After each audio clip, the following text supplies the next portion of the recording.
Hi guys, James at Rampant Lion Reviews again for you today with another beer review. For this one, we are going to head down to Singapore once again, and we're going to return to a brewery that's featured on the channel a couple of times before.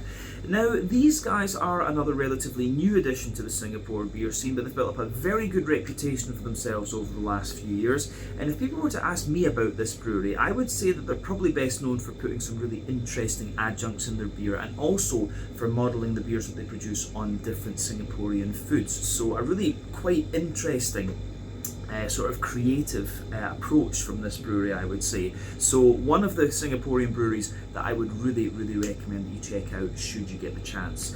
But the beer that we're going to have a look at from them today is a style that I have had from this brewery before. It's one that I know they can do very well, and I have heard very good things about this particular beer too.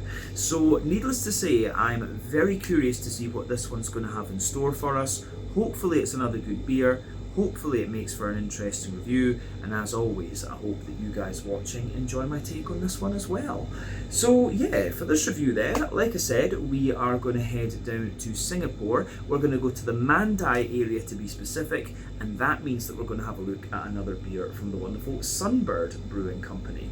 So this particular beer is called 4 Leaves Clover. It comes in at 10% ABV, and this one is an Imperial Stout with a little bit of espresso coffee, chocolate, and Merlot oak chips added into it. So yeah, this should be pretty damn interesting actually. The last beers that I reviewed from this brewery, if I remember correctly, one of them was another Imperial Stout that was based on some kind of Singaporean cake, if I'm not mistaken, and the other one was like a kind of rice lager, which was really interesting as well. So yeah, as I say, these guys tend to base their beers on different types of foods and stuff like this, and yeah, they use a lot of different and interesting adjuncts that I wouldn't normally come across in Europe or up here in Hong Kong. So yeah, definitely cool to return to these guys. This beer was actually given to me by the brewery when I was down in Singapore in April last year, but I think it kind of got pushed to the back of the cupboard because I discovered it again. And yeah, I thought it's maybe about time to do a review of this one. So it should have just a little bit of age on it, but with an Imperial Stout, of course, that can be quite a positive thing. But yeah, cool to review another Singaporean beer for you here on the channel, and hopefully this is as good as the other ones that we've had from Sunbird Brewing Company in the past. So yeah, let's crack on then and see what this beer is going to have in store for us. The 4 Leaves Clover, a 10% Imperial Stout from Sunbird Brewing Company in Mandai, Singapore. So, as always with my reviews then, I'll tell you a little bit about the brewery before we taste the beer. If you want to get straight to the tasting though, just fast forward. All the usual links can be found in the video description below. That's the brewery website, the link to my other reviews that I've done from Sunbird Brewing Company before, and hopefully we can add some more to that list at some point in the near future. But there's all the usual social media down there. If you want to see more reviews, do please consider subscribing to the channel. The support that you give is massively appreciated, and remember, you can go into the channel homepage and search for beer using the geography tagging system. So just go in there, use the little search bar, put your hometown, state, county, province, whatever you like. If I've reviewed beers from the area that you search for, they will pop up. Failing that though, you can check out the playlist of beers from different countries. You'll find this one in the Singapore playlist along with a number of other beers. That's being added to whenever I get the opportunity. Hopefully I can get back down there and visit the bottle shop that I heard about, which does all of the Singapore beers, and we can review more of those for you. But do check out the playlist of beers from other countries as well, because there are some very interesting things on the channel these days, even if I do say so myself. But yeah, let's go on to my brewery notes then, and I'll tell you a wee bit about Sunbird Brewing Company once again then. So, Sunbird, as I've mentioned to you already, are based in Singapore, and the company was founded back in 2020 by Clive Tan. So, Clive was apparently introduced to craft beer during his university days, and he was just shocked at how different it was to commercial beers. There was such a wide variety of flavour that he didn't really know existed at the time. But this interest prompted him to start researching the science behind brewing, and it also got him into home brewing beers for himself. A while after this though, he was headhunted by Archipelago Brewing, and he became the youngest professional brewer in Singapore, despite coming from a largely financial and economics background. But he says that he always had the idea of, or the goal of, opening his own brewery within 5 years of joining the brewing industry. So after working for Archipelago for 5 years, where he was operating on a 6-figure output, he decided to bite the bullet and start making plans for Sunbird. So it apparently took about a year to get everything ready for the brewery, including the licenses, choosing a location and procuring the equipment, but the brewery was launched in April of 2020. So the brewing facility can be found in the Mandai area, which is on the north of the Singapore island, and over the years they've won a number of awards for their beers. But these days Clive is joined in the brewery by Mark and Liang. They operate a 10 hectolitre brew kit, so about 1,000 litres per brew, and they initially sold their beers in bottles, but they transitioned to cans in 2022, and over the years they've gradually expanded the brewery infrastructure, and they produced around 90,000 litres over the year in 2023. In late 2021, they also opened up a tap room in the Ang Mo Kio area, which had 10 taps and sold burgers and rice balls, but the tap room unfortunately closed, and much of this was due to the effects of the COVID-19 pandemic. But hopefully that is something they can look at opening up again in the fairly near future. But the brewery's name, Sunbird, is taken from the crimson sunbird, which is the national bird of Singapore, and yeah, it is quite pretty. I think I saw 1 or 2 of them when I was down there. But yeah, as of September 2025, when I'm filming this review for you, these guys have produced 60 different kinds of beer according to Untappd, and as I mentioned earlier on in the video, this brewery I would say are probably best known for doing lots of different beers with different adjuncts and things, and quite a few of them are modelled on things like desserts and different cakes and stuff like that. So yeah, a really interesting brewery, and one of the breweries that are doing some very interesting stuff in the emerging Singapore craft beer scene. But yeah, that is everything that I can really tell you about Sunbird Brewing Company for the moment. If you want to learn more about these guys, you can check out the brewery website, you can follow them on Facebook and Instagram to keep up to date with all the latest goings on, and you can check out the Rate Beer, Untappd and Beer Advocate pages to learn a wee bit more about all the different beers that these guys have done. So yeah, let's go on and have a little look at the artwork on this one and stuff then before we open it up. So yeah, this one is a little bit different compared to what I remember from Sunbird before. Yeah, it's kind of a little bit retro almost, but yeah, I do like the artwork on this one. It tells you a little bit about the beer just on the back here. So this one says melding a mixture of elements into a complex yet unified whole through the alchemy of Merlot barrel oak chips and speciality yeast blend, roasty notes of chocolate, espresso, along with some dark berries exuding from this stout. So yeah, from what I understand, there's a little bit of coffee bean in this one, and yeah, they've added the Merlot oak chips. We'll come to that in a wee minute. But yeah, plain silver top on the can there. Incidentally, this one is a 330 milliliter can, and it says that this one is it should be consumed, I think that's saying, yeah, before the 30th of April 2024, is that right? Not sure, or maybe it's the 24th of April 2030 is when they're recommended. I'm not sure what order they do the dates in Singapore, but yeah, you can see it there if the camera zooms into it. But I'll also let you have a little look at the Sunbird symbol there. I think that's really nice, but one thing I would recommend is if they're going to do their branding, put it on the front of the can so it's recognised as a Sunbird beer, if you like, because the artwork is nice, but yeah, put the Sunbird on it at the front so everyone sees it. So yeah, 10% Imperial Stout, this one, Merlot oak chips added into it. Let's just see what we've got here. I'm really quite curious about this. Let's get it out into the glass and see what we have. So yeah, oh, it's kind of formed a little head in the can there as we opened it up. But let's do it. Really curious about this. As I said, this beer I believe was given to me as part of the box from the brewery that I got when I was in Singapore in April of 2024. and this one kind of just got pushed to the back of the cupboard because in a big Imperial Stout I thought, yeah, we can review that a bit later on, and that is of course what's happening now. But yeah, anyway, you can see that this beer is poured exactly as we would expect of an Imperial Stout, but before the head disappears, because that's going to disappear quite quickly, it's poured with about a 1/3 finger of a frothy, I would say kind of fawn coloured head.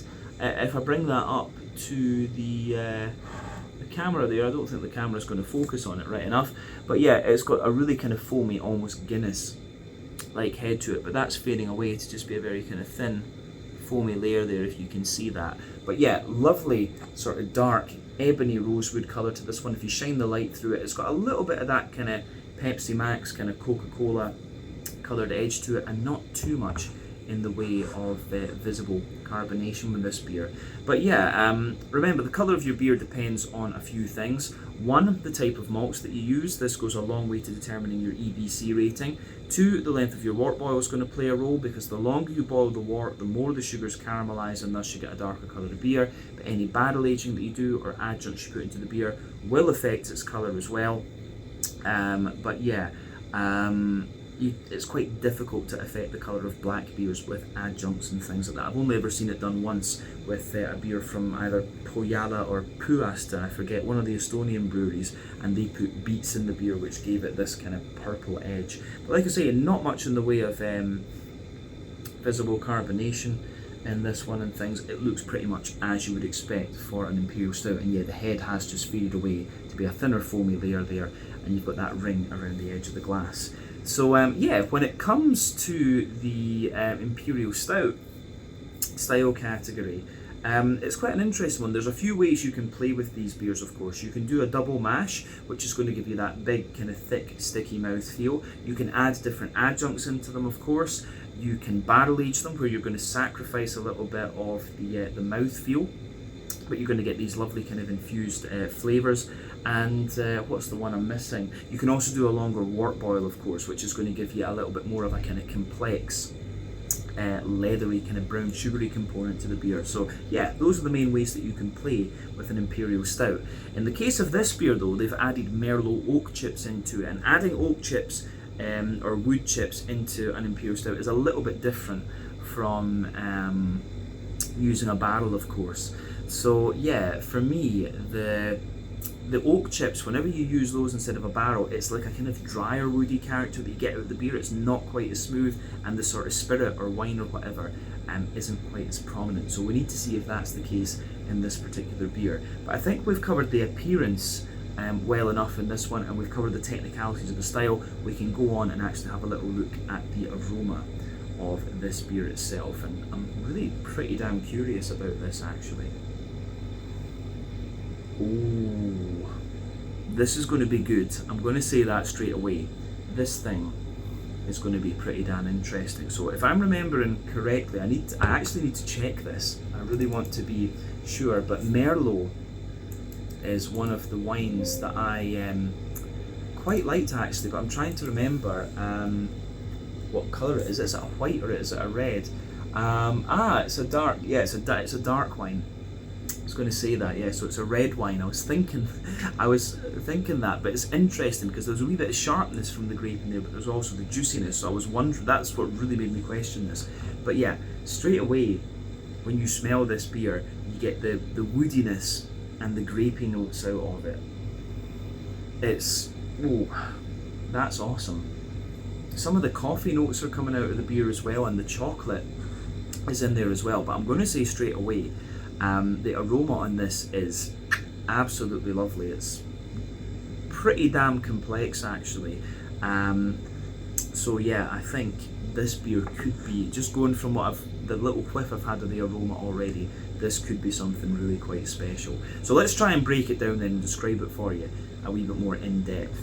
So yeah, the backbone of the beer, you've got a little bit of that kind of toasty, well-fired bread crusty character in there. There's definitely a little bit of, if you think of that toasty, well-fired bread crust, that is absolutely present in this one. But it also reminds me a little bit of, if you think about like a chocolate muffin or a chocolate brownie or something like that, that little bit that gets kind of caramelized and stuck to the baking tray, that is the kind of backbone in this beer, I would say. So that's absolutely in there. You've got a lovely little bit of like an almost rye bready character coming out of it as well. So that's definitely in there. There's some regular kind of woody characteristics, and the woody character in this one is actually, it feels like it's quite infused throughout the beer. So you get that oak chippy kind of character, you know, the sort of vanilla element from the oak in there. But yeah, you can smell the kind of grapey, the kind of dark grapey infusion that this beer has within all of that. I really, really like how that goes together. Yeah, the aroma coming out of this beer is really damn good, actually. Yeah, I could sit and smell that all day.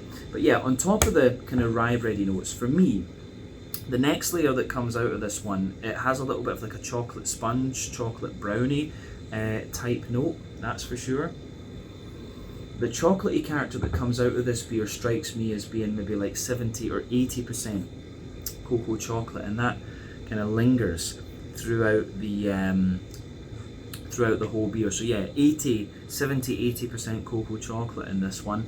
There's definitely a little bit of a brown sugary note to the beer as well. So there's a wee bit of toasty brown sugar in there, some oily treacle molasses. So yeah, there's some treacle molasses in there, toasty caramel. But yeah, it really has a bit of that to it. There's some nuttiness coming out of this beer as well. Lots of stuff to it. It's a beautiful beer, this one. I think we're going to have to actually taste it to pick apart all the different components of what's going on here. But yeah, there's some nuttiness in there. I have to admit, the coffee type note in this one has kind of faded away a little bit. It had a wee bit of that kind of almost like latte type coffee character to it. But as you'll know if you've watched the channel for any length of time, coffee beans are one of my favourite adjuncts to put into Imperial Stouts because they're almost as complex as hops. First off, you've got the different varieties of beans. Then you can consider that they're grown in different places, so different water profiles, different soil profiles and stuff, that's going to affect it. Then you've got the maso, the metres above sea level at which it's grown, and then yeah, that can give you the more fruity and aromatic aromas and flavours, of course. So yeah, I think there is a little bit of coffee in this one, and for me it's quite a fruity coffee. Comes out at the back of the nose, so there's a bit of like a fruity coffee note to this one. There's a wee touch of earthiness to it, but yeah, very floral and aromatic, and quite kind of fruity as well. That's for sure. But yeah, the way that goes together in this one, I think is really quite nice. Now, when it comes to the yeasty character in this beer, if you go to the back of the nose, there's a lovely sort of like English, Scottish Christmas pudding sort of thing. My dad always used to get Christmas pudding for his birthday cake in February because he just liked it, and my mum used to make it. So at the back of the nose, the yeasty character in this one's like that gooey, figgy, phenolic kind of Christmas pudding. That's really what sits at the back of the nose here. But yeah, lots of treacle, lots of molasses, good little bit of chocolate, rye bread, chocolate brownie, nuttiness, Christmas pudding, all of these sorts of things coming out of this beer for me. But yeah, let's have a little look at the hoppy side of things then in this one, just to round off the aroma. So as I've mentioned in many an Imperial Stout review before, the Imperial Stout is not the most hop forward style of beer, but you can still get the elements out of it. The other thing you need to consider about this one is that this has been canned over a year ago, so the hoppy character will have dropped out of it a little bit. It's not barrel aged, and of course that would kind of amplify the effect as well. But yeah, there is still a little bit of hoppy character to this one. But yeah, the hoppy side of things in this beer, there's a little bit of earthiness to it, a little bit of a kind of herbally and woody kind of note to it, but little remnants of floral aromaticity and a wee bit of grassiness as well. And yeah, the way that all of that kind of pieces together in this beer, I think is very, very nice. Don't know if there's too much else we need to say about the hoppy side of this one actually. But yeah, let's round off our look at the aroma with a wee look at the fruity side of things then. So for me, the fruity side of this beer is really quite interesting. There's a little bit of a kind of sharper raisiny note to it, There's lots of plum in there. There's figs, of course, black currants, blackberries, and of course you've got that big kind of grapey element. The Merlot grapes in this one from the oak chips are really kind of shining through actually. So I have to say that all in all, the aroma that comes out of this beer for me within this style category, it's pretty damn unique. I don't remember coming across an aroma quite like this, at least not in a long time, from an Imperial Stout. So that just makes me very, very curious to try this one and see what it's all about. So yeah, this one is I think we should leave it at that and go on. Always take a bit of time to enjoy the aroma of your beers before you get stuck in though. But let's taste this one. This one is the 4 Leaves Clover, a 10% Imperial Stout from Sunbird Brewing Company in Mandai down in Singapore. Let's get stuck into this. Slàinte, skål, cheers.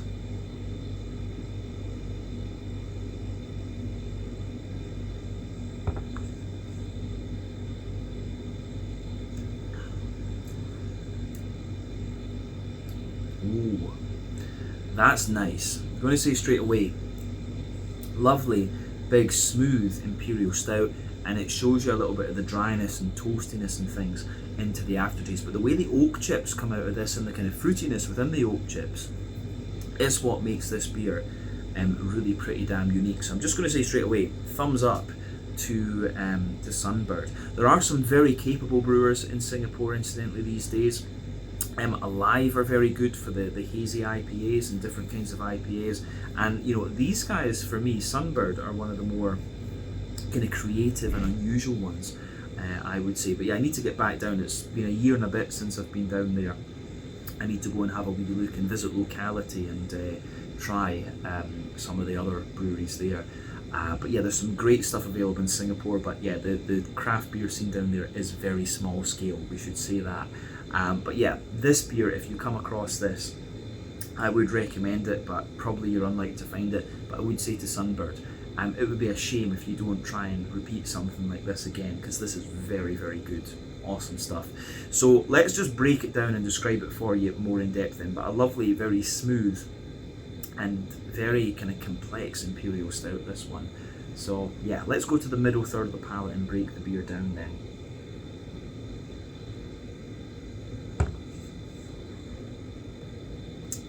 Yeah, so middle third of your palate. The backbone of this beer, it is very much like a kind of, if you think about the edge of like a chocolate sponge cake, that little bit that kind of caramelizes and sticks to your baking tray, that's very much what you're getting out of this one. As I say, I do quite like that, but it does give you a bit more of a kind of roasty, toasty, well-fired, bread crusty character into the aftertaste. That's worth bearing in mind too. But yeah, as you go further forward, on that middle third of your palate, you get a little bit of a kind of woody character coming out of the beer. Then there's a wee bit of kind of cracker above that. But yeah, the next layer up, I would say, it's almost a little bit like rye bready. There's a layer of a sort of kind of rye bready character coming out of it. Then there's a more wholemeal brown bready layer above that, and then you start to get like a kind of chocolate sponge type character coming out of the beer, and then there's a slightly more dense, like chocolate brownie layer coming out of the beer. So really the middle third of your palate in this beer is very, very layered. Within that there's a slight kind of nuttiness, maybe pecan or almond or something like that, but it's not too prominent a flavour. And yeah, the other thing to remember is that further forward on the palate you're going to get sweeter flavours, further back on the palate you're going to get the more kind of dry and bitter flavours, and that's quite obvious in this one.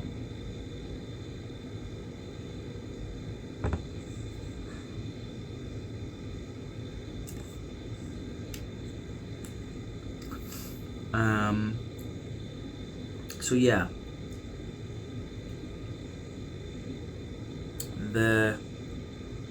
above the kind of chocolate brownie sort of layer, you actually start to get the chocolatey side of this beer. So for me, further forward on the palate, it's maybe about a 40-50% cocoa chocolate, almost to the point where it appears like a kind of milk chocolatey character. But then yeah, further back on that middle third of your palate, it's maybe got about 70-ish% cocoa chocolate at the most. It's got a little bit of an almost toasty character as well. But the next layer above that is like a sort of, there's a kind of circle in the middle of your palate there, where it's a little bit more of a kind of leathery brown sugar. So yeah, you've got that kind of, there's like a toasty brown sugar kind of underneath. The bottom layer of that circle that's in the middle of your palate, there's toasty brown sugar underneath. It's a more leathery brown sugar slightly on top of that. Then in the dead center of your palate, there's just that little bit of like treacle molasses kind of character in there, but I think that fades quite quickly.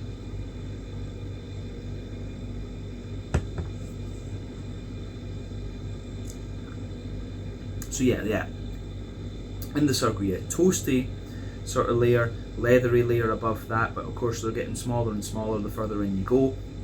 There's a sweeter sort of caramelly layer above that, then in the dead center of your palate, you've got a wee touch of that treacle molasses kind of note, and that is of course the boozy part of the beer. So that's quite interesting. But yeah, underneath, I think the further you go with this beer, I think we've covered all the flavours that are in the middle third of your palate except one part. So what it feels like, all those bready layers that I was talking about, within that you can feel the dryness of the oak chips, and I think into the aftertaste you're getting a wee bit of the kind of grapey characters from the red Merlot grapes, or do we say purple or red, I never know, the dark grapes anyway. You can feel the woody character just coming out from those bready layers that I was talking about earlier on. So it's really interesting how it takes a little bit of time for that oak chippy flavour to really show its face in this beer. But I think, yeah, at this point we've covered the middle third of the palate pretty well in this one, and as I say, that's where the majority of the beer's complexity is. Now, let's go to the back third of your palate then. As I've often said, the back third of your palate is going to give you very similar flavours to the middle third of your palate, but just at different intensities. So yeah, the border region between middle and back third of your palate, again you get that little bit of bready kind of build up in there. You've got a bit of the rye bread in the base, the wholemeal brown bread above that, the chocolate spongy character, and then the more dense, like chocolate brownie type notes coming out of the beer. So within that, there's a little bit of a more kind of coffee type character at this one, like the smooth espresso really comes out. So for me, the espresso, it has a little bit of earthiness to it and a dry roast, but there's also a wee bit of like floral and fruity character to it as well. So that's worth bearing in mind with this one.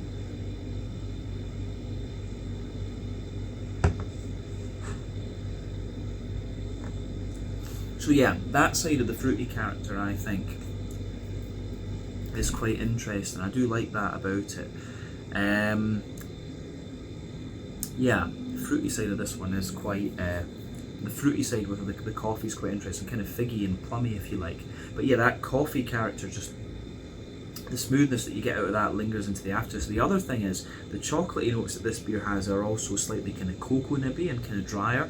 So the coffee and the cocoa nib kind of go together quite interestingly too. But yeah, that's the border region. The back third of your palate, the base of the beer is a more, you do get a bit more of that roasty, toasty, well-fired bread crust at the very back of the beer. There's a wee bit of kind of cracker on top of that. The rye bready layer is there. It's a little bit lighter, taller and more airy. The wholemeal brown bready layer is above that as well. Then yeah, the chocolate sponge and a wee bit of the, and you know, it's kind of coated off by the more kind of chocolate brownie, gooey chocolate brownie type notes. But then yeah, above everything else, you've got more of the kind of yeasty character coming out of the beer. So let's have a little look at the yeasty side of things. And I will say, the yeasty side of the beer, at its core, it has a little bit more of that kind of phenolic Christmas puddingy sort of thing. But then yeah, it's surrounded by a more sort of, yeah, it's got a bit more of the kind of rye wholemeal brown bready thing, the kind of next layer up, and then the very edge of it is a little bit more like a kind of dry chocolate sponge, and that lingers into the aftertaste too, and it sort of amplifies the kind of cocoa nibby flavour that you're getting out of the beer. So yeah, you get more nuttiness and woodiness and things out of this beer into the aftertaste, and of course the woodiness is kind of infused with the Merlot grapes as well. But definitely, yeah, back third of your palate, you can feel the flavour is taller. Then as you move further forward into the middle third of your tongue, it just kind of compresses down and squashes together that little bit more. So yeah, I think that covers the malty and yeasty side of the beer, back third and middle third of your palate. Let's go on to the hoppy side of things then, and the fruity part of the beer to round off.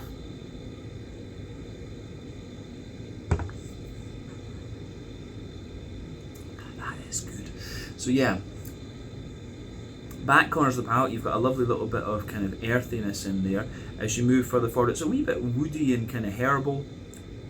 Then as you push further forward from that, it's a little bit more kind of floral, and then round the front curve of the tongue, it's just a wee bit lighter and grassy. But of course, the hops in this one take a back seat to everything else that's going on. But let's look at the front third of your palate then, and the fruity side of things. So yeah, border region between front third and middle third of your palate. Again, you get that little bit of bready build up in there. The rye bread in the base, the wholemeal brown bread, the chocolate sponge, and a wee bit of the chocolate brownie. The base of that front third of your palate, yeah, the kind of cakey edges there, the rye bread, the wholemeal brown bread, the chocolate sponge, and a wee bit of that kind of chocolate brownie type note in there, and of course the woody flavours, the dryness of those comes out into the aftertaste too. Then above everything else, you've got that nice oily bubble where the juicy fruity esters roll the way out of the beer. So let's have a wee look at that.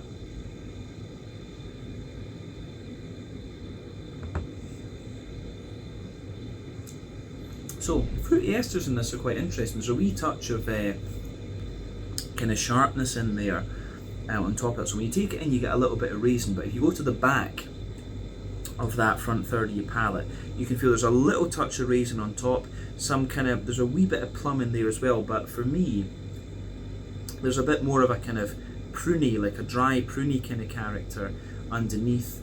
So yeah, you've got the prunes in there, and then there's a little bit of a datey kind of character in the back of that front half of the middle third of your palate. Then as you move further forward, it's got a little bit more of a kind of sultana type quality and some figs. That's the middle of that front third of your palate, and then yeah, into the front half of that front third of your tongue, there's a little bit of kind of black currant in there, and I think that's what lingers into the aftertaste. So yeah, for me, there's prunes, dates, sultanas, little touch of fig, and black currant. I think that's a fair way to describe the fruity character in this one. But of course, you've got the grapey notes from the oak chips in this one as well.